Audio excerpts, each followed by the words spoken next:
So good day to everyone. We're here in San TV, San Pablo City, Laguna, kung saan magto-turn over po tayo ng isa sa ating mga client here in Block 44. This model unit po is a mansion twin duplex. Ang kagandahan po at ang advantage po nito, this one is a corner unit.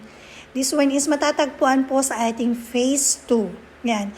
This model unit po is a complete turnover na po kung saan complete na po siya, may may tiles, may ceiling, may paint, kung saan gamit na lang po talaga ang kulang at kayo po malilipatan na po ang bahay na ito.